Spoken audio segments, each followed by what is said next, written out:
vahaony oloko vahaony oloko andraisanao toroteny mahery vaitra anova tanteraka ny fiainanao vavaka matanjaka na délivrance enjana ho fanafana ireo fatotra ahitanao ireo fijorona vavolombelona mafy no ny asa mahagaga nataon'Andriamanitra vahaony oloko vahaony oloko nandeha tanteny izy mba asa Nanisik ang punyang palay aminiran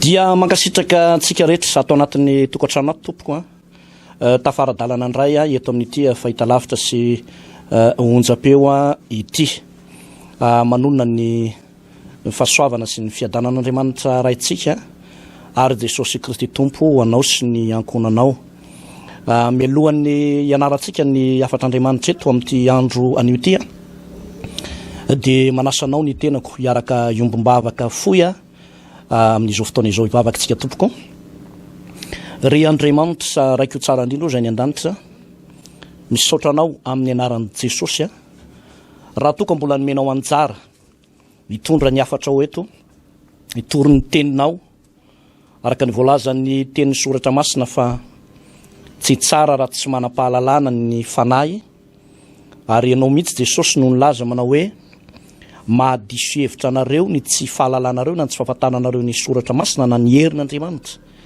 ary zany ny antony mba hijoroana eto Andriamanitra tompo mba hitondra fahalalana arak'izay fahasoavana izay mba napetraka ao aty anatiny ny mpanomponao koa mangataka aminao tario aho amin'ny alalan'ny fanainao masina areto mpanomponao pino mpiara-mivavaka kristianina tsy akanavaka vahoaka malagasy na ny vahiny izay manaraka an'izao fandarana izao dia atsapa ny fahasoavana manokana izay raisina avy amin'ny alalan'ny teninao dia amin'ny anaranao Jesosy Kristy no anononana sy ametrahana izany vavaka izany amen. Iny tompoko manasantsika maky ny andalatsoratra masina vitsivitsy ny ovakitsika voalohany aloha zany dia ato amin'ny Romanina toko 5 Romanina toko 5 dia ny andininy 7 dia toy izao ny vaky ny teny minaran'i Jesosy. Romanina toko 5 andininy 7 manao hoe ary tsy izany ihany fa aoka isika hifaly amin'ny fahoriana aza satria fantatsika fa ny fahoriana mahatonga faharetana ary ny faharetana mahatonga fahatsara-panahy voazatoetra ary ny fahatsara-panahy voazatoetra mahatonga fanantenana. Dia vakitsika ny Jakoba toko voalohany ny andininy 2:7 toy izao ny vaky ny teny aminaran'i Jesosy Jakoba toko voalohany andininy 2:7 ry rahalahiko ataovy fifaliana avokoa raha hiara-ny fakapanahy samihafa ianareo satria fantatrareo fa ny fizaham-toetra ny finoanareo dia mahatonga faharetana ary aoka ny faharetana isy asa tanteraka mba ho tanteraka sy ho tonga ohatra ianareo ka tsy isy tsy ampy na inona na inona. Eo amin'ny andininy 12 Jakoba toko voalohany manao hoe sambatra izay olona maritra fakapanahy fa rehefa voazatoetra izy dia andray ny satro-boninahitra fiainana izay nolazay ny tompo omena izay ty azy. Zay andalatsoratra masina vitsivitsy zay tompoko no mba hitondrantsika ny teny fampahirezana fampianarana ary torolalana ihany koa amin'ity androany ity. Ny toejavatra misy amin'izao vanim-potoana iainantsika izao dia mizara roa mazava tsara. Ny voalohany dia karazana sonnerie na lakolosy ampanenon'Andriamanitra ho an'ny mponina amboniny tany ka tonga ny olona tsiaro fa misy zao Andriamanitra izao, mamonjy zao Andriamanitra izao, ary na iza dia ataon'Andriamanitra maheno zany lakilosy fanailana zany ny amin'izao zavatra mitranga manerana zao tontolo zao. Inona moa ny antony? Mba hatonga ny olona hiverina amin'Andriamanitra. Mbola hoazavaintsika eo zay rehefa avy eo. Fa ny faharoa dia ny zavatra mitranga eto amin'ity zao tontolo zao ty de fizantoetra, fitsapana ho an'ny kristianina, ho an'ny mpanompon'Andriamanitra. Zay no zavatra mitranga amin'izao fotoana izao. Andeha ho resantsika voalohany amin'ny hoe ity resaka fizantoetra zay miatra eo amin'ny vahoakan'Andriamanitra na ny mpanarady any Kristy. Ato anatin'ny Baiboly ry havana malalo amin'ny tompo dia Andriamanitra rehefa mandefa fizantoetra, maneho fizantoetra amin'ny olona anankiray na amin'ny firenen'ny zanak'Israely na amin'ny olona nosorany na dia mpanompon'Andriamanitra ombany aza, kanefa dia atsofina ao anatin'ny fizantoetra. Fa maninona no atsofok'Andriamanitra sy alefan'Andriamanitra ao anatin'ny fizantoetra ny olona iray na ny mpanompon'Andriamanitra anankiray na ny fiangonana anankiray? Zao ny antony. Andriamanitra de tia ampiasa misy kokoa izany olona izany. Andriamanitra dia te ampitombo bebe kokoa ilay ositra, ilay fahasoavana ao anatin'ny mpanompon'Andriamanitra.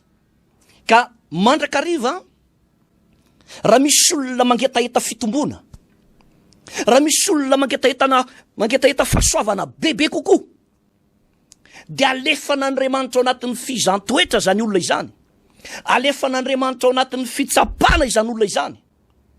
Zany ny fomba hamola volan'Andriamanitra. Ny mpino anankiray na de mandeha amin'ny fahamasinana aza io olona io, na de mandeha amin'ny fahamarinana aza io olona io, na de tao tahin'Andriamanitra aza io olona io, de tsarovo tsara fa misy fotoana atsofok'Andriamanitra ao anatin'ny fizantoetra. Be dehibe ao anatin'ny Baiboly ireo mpanompon'Andriamanitra zay nomban'Andriamanitra kanefa dia nozan'Andriamanitra toetra.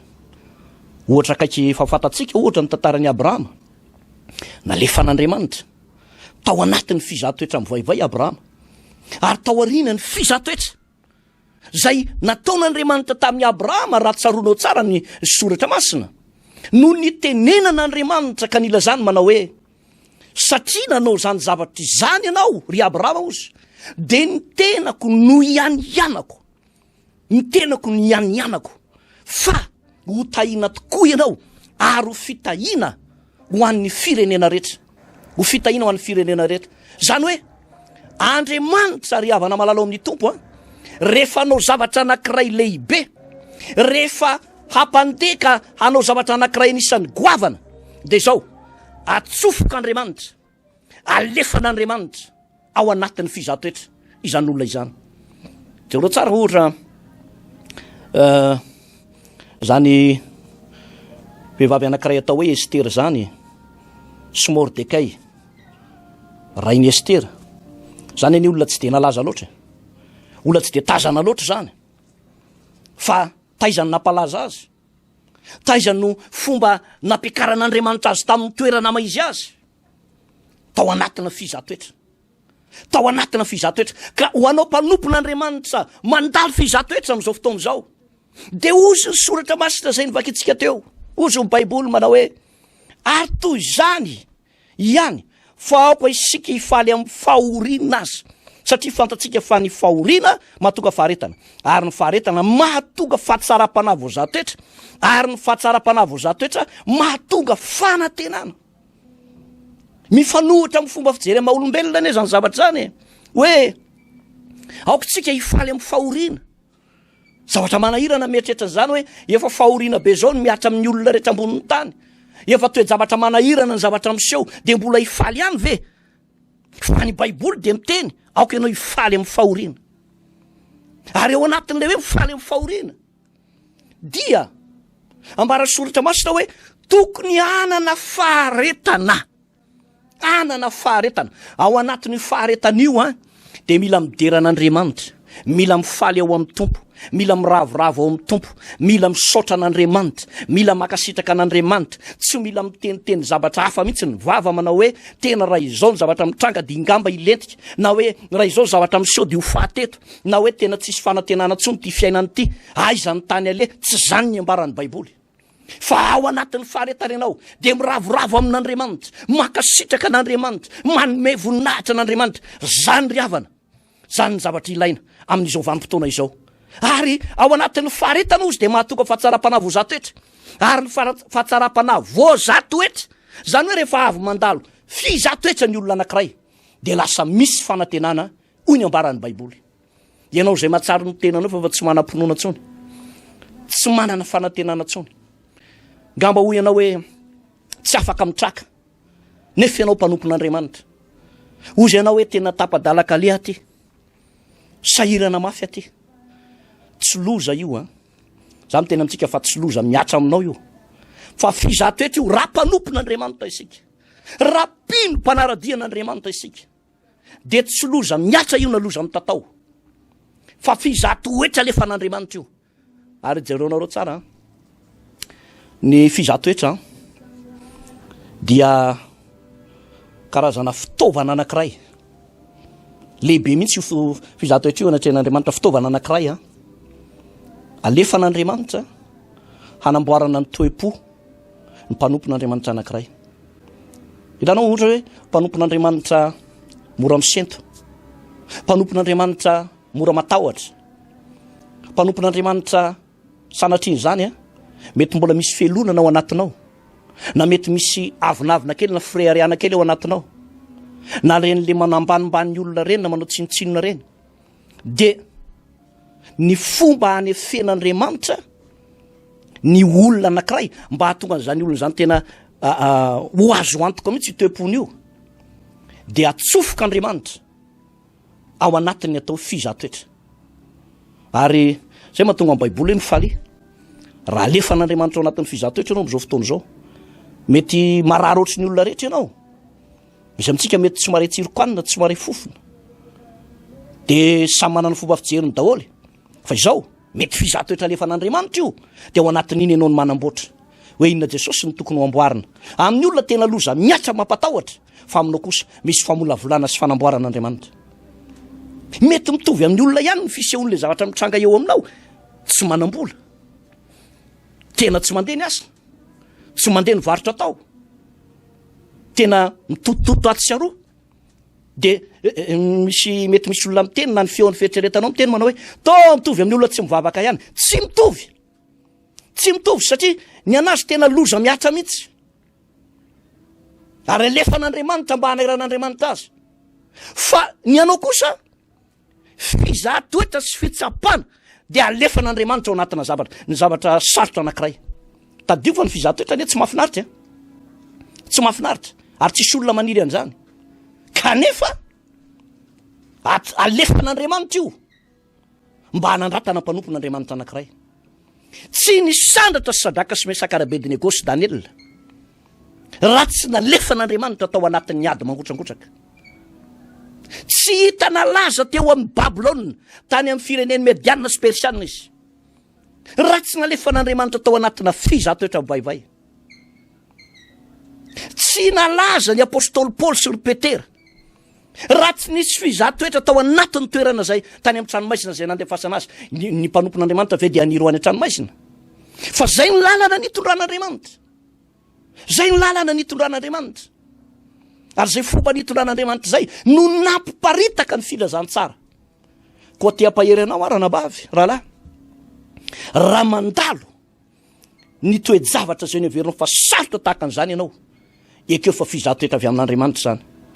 Misy alain-dalatsoratra masina Zay novakitsika teo averintsika vakina kely anie de ozony baiboly eo amin'ny Jakoba toko voalohany andininy fahatelo manao hoe satria fantatrareo fa ny fizany toetra ny finoanareo de mahatonga faharetana ary aoka ny faharetana isy asa tanteraka mba ho tanteraka sy ho tonga ohatra ianareo ka tsy misy tsy ampy na inona jereo tsara fa ny vokatry lay fizahtoetra zany ny vokatry lay fizahtoetra de mitaky asa tanteraka ozy zay ny teneniko amintsika hoe misy famolavolana sy fanamboaran'Andriamanitra ao ohatra hoe raha mpanompon'Andriamanitra ianao zao pasteur de tafiditra ao anatin'le zavatra mitrango io na mety sanatry izany mandalo tsy fahampina na marary mihitsy de ao anatin'io ny tompo mamolavola hoe ty misy zavatra amboarinao ty misy zavatra hitsinao tia misy zavatra reglenao kely ty zany hoe raha ao anatina fitahina ianao tsy atsara an'izany mihitsy raha ao anatin'ny fiainanao mandeha tsara ianao de tsy mahazo lesona mihitsy fa ao anatin'le fizahtoetra mivaivay de misy zavatra patsahivin'Andriamanitra hoe sao de tokony hiverina ny fitiavana voalohany ianao sao de tokony esorinao ty avinavina kely ty sao de misy zavatra tokony ho amboarinao ny toe-pananao sao de ny ena ny fiainam-bavaka ao sao de kamokamo ny vavaka ianao sy ny fadikanina sao dia tsy ny fomarain'alina ny vavaka tsony ianao nefa efa fanaonao zany teo aloha satria mandeha tsara ny fiainanao de atsofoko Andriamanitra anaty fizahtoetra ianao de iny ianao fa tonga saina am'izay hoe ary misy zavatra tokony ho amboariko zay ny mahatsara ny fizahtoetra na marary aza de zany ny mahatsara ny fizahtoetra ko am'rary ianao zay ao anatina fitsapana amboaivay am'izao fotoana zao mandalo tena fizahtoetra tena ozy ianao hoe ahoana ny afaka an'ity mampahery ianao amboary zay azo amboarina rehetrarehetra fa ny fanamboaranao ny tsy mety rehetra zany amin'ny toe-pona ny toe-panahy na toe-tsaina na fomba fanompona na fomba fakasitrahana an'Andriamanitra na ny teny alokon'ny vava no manafaingana ny fialan'ny fizahtoetra ary mahatonga an'Andriamanitra hitanao zany eny mahatsara ny fizahtoetra averiko ihany hoe rehefa tsisy ninina ianao ohatra tsy manam-bola tsisy sakafo izara ny eteranao ao de eo ianao no manompoka mahatsiaro manao hoe ny loharan'ny fanambinana ny loharan'ny fitahina de avy amin'Andriamanitra tsy maintsy tsy mahery ianao ary tsy maintsy mitraky ianao de manantena an'Andriamanitra eo vonitseo zay Andriamanitra meo haniny zay meo sakafo zay sy trano zay tsy maintsy miantsoantso an'Andriamanitra ianao ary zay mihitsy no andrasan'Andriamanitra zay le toe-po sy toe-panahy nanantsika zay voalaza baiboly vakitsika teo manao hoe sambatra ny olona zay maharitra fakapanahy fa rehefa voazahatoetra izy rehefa voazahatoetra de andray ny satroboninahitry ny fiainana zay ny olona zay ny tompo homena zay ty azy zany hoe rehefa vita le fizahtoetra ary tsy maintsy mifarana io de misy satroboninahitra zay homen'Andriamanitra anao ny zavatra ray faharoa ny resantsika teo dia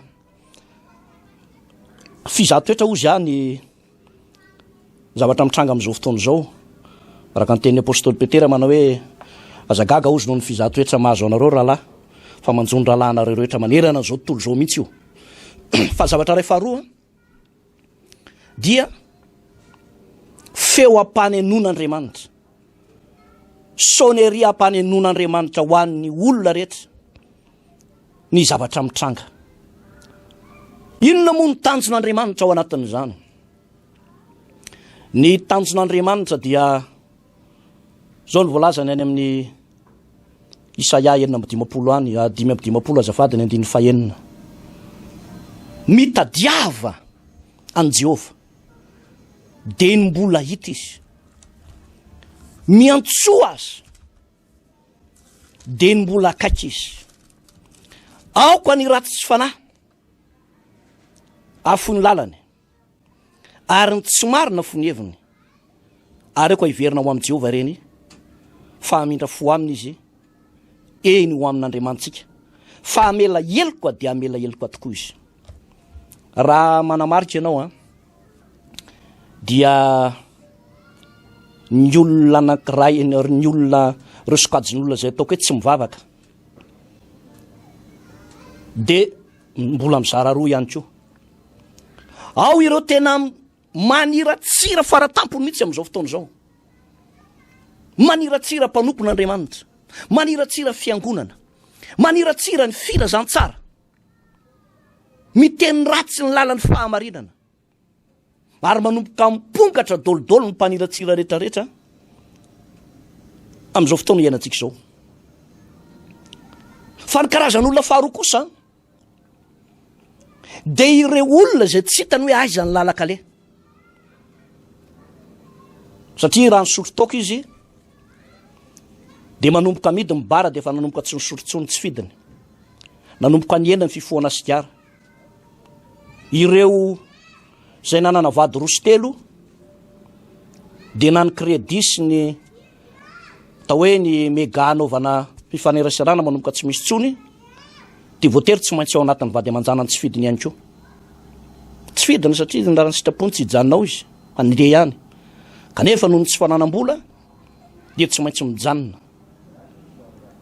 Dia misy ihany koa moa manomboka mangotsongotsoka ny vatana, manomboka marary, dia tsy afaka mandeha tsony fa efa manomboka mikoa maina. Zao raha ireo ny toerana misy anao ka sendra mba maheno an'ity toriteny ty ianao, dia antso ataon'Andriamanitra anao ny fijanonanao anatin'ny tokantranonao ao. Ka mahatonga ny Baiboly milaza fa mitadiavan'i Jehova dia ny mbola hita izy tompoko, miantso azy dia ny mbola akaiky izy. Aoka ozy ny ratsy fanahy fony lalany, ny mpijangajanga, ny mpifoka, ny mpoloka, ny mpidioka, mpamony vady aman-janaka, ny mpanompo sampy, aoka fony lalany. Fa miantso Andriamanitra amin'izao vanim-potoana izao. Andriamanitra mampaneno lakolosy ao am-potsofinao hoe miverena, fa losy ty miatra tamin'ity zao tontolo zao ty. Hoaiza ny tany alehanao? Mbola andositra aiza ianao? Mbola hitsoka azy ianao? Anompo aniza? Fa zao Andriamanitra ny miantso antsika ry havana. Ary raha tsy mahay manararoatra isika ao anatin'izao problema enjana maneran-tany zao, tsy mahay manararoatra miverina amin'Andriamanitra, dia tsy ho tafaverina amin'Andriamanitra tsony ianao amin'ny fiainana milamindamina raha mbola isy zany. Fa ao anatin'izao loza sy zavatra mitranga izao dia araroto fitaovana anankiray hiantson'Andriamanitra anao sy hiverenanao amin'Andriamanitra. Satria ny Baiboly dia milaza fa tsy sitrako Jehova ny avatesany ratsy fanahy, fa ny alan'ny ratsy fanahy amin'ny lalany mba ho velona izy, mba ho velona izy. Ato anatin'ny Baiboly ato, raha tadiditsika tsara ohatra, rehefa nirahan'Andriamanitra nakany Ninive Jona, dia nandalo Jona tamin'ny voalohany, tamin'ny tapany faharoa izy dia nalefa n'Andriamanitra tany. Dia rehefa tonga tao Ninive izy, zany Ninive zany dia firenena tena mpanota zany, tena mpanota, tena ratsy fanahy. Kanefa dia nalefa n'Andriamanitra ihany Jona. Nanao antsoantso tahaka an'izany zavatra lazaiko aminao zany, hoe miverena amin'Andriamanitra. Dia nitory teny tao Jona. Rehefa nitory teny Jona, voakasika hatramin'ny fony ilay mpanjaka tao, ny vahoaka rehetrarehetra dia resy lahatra. Satria efa nanomana loza miatra Andriamanitra, loza mitatao Andriamanitra. Kanefa noho nitory tenin'ny Jona dia nanomboka ny bebaka ny olona tao, nanomboka ny verina tamin'Andriamanitra ny olona tao, nitodika tamin'Andriamanitra ny olona noho ilay tory tenin'ny Jona. Dia inona ozy nareo ny zavatra nitsanga? Nanenina ndray Andriamanitra ary nofoanany tanteraka lay décret izay fanambarany fa ho poteny Ninive, ho simbo Ninive, dia nanenina Andriamanitra. Ka Andriamanitra ry havana, rehefa mahita olona anankiray vonona tena hibebaka, vonona tena hiverina aminy, dia manenina Andriamanitra ary mampitsata avy hatrany ny loza izay saika ho ataony. Koa eto dia milaza amintsika fa maneran-tany eto Madagasikara dia misy an'izao zavatra trehantsika izay mampahoro, mampitahotra. Satria krizy ara-panany zavatra mitranga eto Madagasikara, kiatona daholo fiangonana. Krizy ara-ekônomika, kiatona ny orinasa, kiatona ny toeram-pivarotana, tsisy zavatra mandeha tsony. Krizy ara-tsosialy, tena hoe tsisy ninina mandeha vokatry ny zavatra mitranga. Krizy ara-pifandraisana, satria dia amin'izao fotoana izao ny havatiana tsy vangivangina,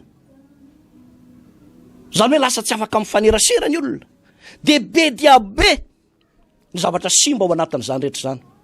Hoay zarytsika, de sanatria ve de mbola ezaka namafy fo, anidin'ny fonao, anidin'ny toe-pananao, mbola ikatona ihany ve ka tsy hanokatra ny fotsika ho an'Andriamanitra. Za mampanompon'Andriamanitra dia teny aminao androany, teny amintsika rehetra hoe ndao hiverina amin'Andriamanitra ry havana, ho anao zay mbola matsiaro ny tenanao fa lavitra an'Andriamanitra. Dios izy ny Baiboly manao hoe avy ary fantahatra sika hoy Jehova, fa na dia tahaka ny jaka aza ny fahotanao dia ofitsina tahaka ny ora-panala, ary na dia mangatrakatraka tahaka ny sila aza dia atao tahaka ny volon'ondry fotsy. Zany ny fitiavan'Andriamanitra. Andriamanitra tia mitra-pihavanana amintsika rehetra ato anatin'ny tokantrano. Eto am-pamaraparanana dia ofiteniko any zavatra nyresahako teo hoy aho hoe mizara roa mazava tsara ny fisehoan-javatra eto ambonin'ny tany eto Madagasikara amin'izao fotoana izao, mahakasika an'ity loza reto mandringana miatra eto ity. Eo amin'ny mpino de fitsapana sy fizato rehetra alefa an'Andriamanitra eo, mety mitovy daholo ny fisehoany, mety samy marary, mety samy mandalo ady ara-tsakafo, ady ara-bola, samy rava ny asa, fa tsy mitovy io anatry an'Andriamanitra, satria ny mpanompon'Andriamanitra anankiray dia alefa an'Andriamanitra ao anatin'ny fizato rehetra. Mba hamola volana mpanompon'Andriamanitra, atonga ny mpanompon'Andriamanitra anana toe-panahy tsara, mba hiakatra grady ambonimbony misimisy kokoa, satria ny olona anankiray rehefa aka diplôme na isondrotra grady izy eo amin'ny lafiny ara-miaramila, dia tsy maintsy misy épreuve atao aloha zay vao miakatra zany olona izany. De toy izany ny lalana hitondran'Andriamanitra atsika amin'izao fotoana izao atsika kristianina, ka de tia-pahery anao trakay ianao, mbola azo atao tsara no mifikitra amin'Andriamanitra, mbola miteny izy ary mbola marina foana ny teniny manao hoe Jesosy Kristy tsy miova omaly sy anio any mandrakizay, mbola tsy miova. Ohatra n'le Jesosy natenainao tamin'ny voalohany iny ihany, hiatraminy namorona ny lanitra sy ny tany, vakio ny Baiboly, vakio ny Baiboly, fa mbola tsy miova mihitsy izy. Tsika raharay no miovaova, fa izy tsy mety miova. Mbola mahery foana izy, mbola velona izy, mbola mahagaga izy, mbola manasitrana izy, mbola mamonjy izy, mbola zany foana io Andriamanitra io. Ary zavatra anankiray faharoa zay ndresako teo dia hoy aho hoe antso alefa an'Andriamanitra ho amintsika vahoaka rehetra, ho amintsika zay mety hoe tsy de taitra loatra ny vavaka, tsy taitra loatra ny nompo an'Andriamanitra, dia antso alefa an'Andriamanitra ho aminao, mba hatonga anao tena ho taitra, hatonga anao tsy ho varim-bariana tsony, hatonga anao tsy etehitra amina zavatra faintsony, fa lalana hiverenanao amin'Andriamanitra zao fotoana izao, lalana hitodiantsika amin'Andriamanitra. Koa ho an'Andriamanitra ny voninahitra, azoko antoka fa na dia tao anatin'izay 30 minitra zay dia nandray zavatra ianao, nandray fitahina, nandray fampahirezana ho an'ny tompony ny voninahitra. Hivavaka tsika tompoko. Raha eo misaotra anao amin'ny anaran'i Jesosy, afaka nanambara ny teninao teo na mpianatra, na n'olon-tsaina, ny fampizara ihany koa.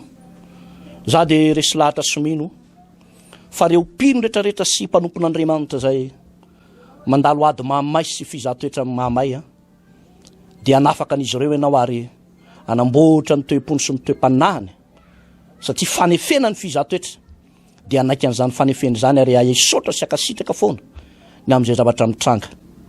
Ary nyresaka tsika tompo teo makasika ny hoe antsoavo ataonao amin'ny olona rehetra zany, mba hatonga ny olona hiverina aminao, de misy tokoa tompo ny tena tapa-kevitra amin'izao fotoana izao. Raiso tompo zao fanoloran-tenanay zany, raiso izay manolo tena eto anatrehanao, ampio izy Andriamanitra. Misy mbola tena tsy mahay mivavaka ane, misy mbola tsy mahay na inona makasika izany fivavahana zany, raiso izy Andriamanitra, mamelany eloko izy ireny ary mamindrafo amin'izy ireny tompo. Vonjeo Andriamanitra Madagasikara, vonjeo ny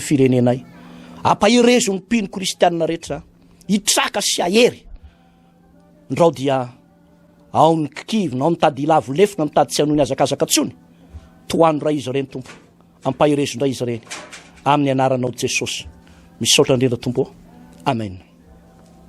Eny tompoko an dia zay aloha zany a ny fampianarana nentina teto tamin'ity androany ity a mirary ny fitahin'Andriamanitra ho anao a mahireza daholo any tompo ny hitantsika veloma tompoko.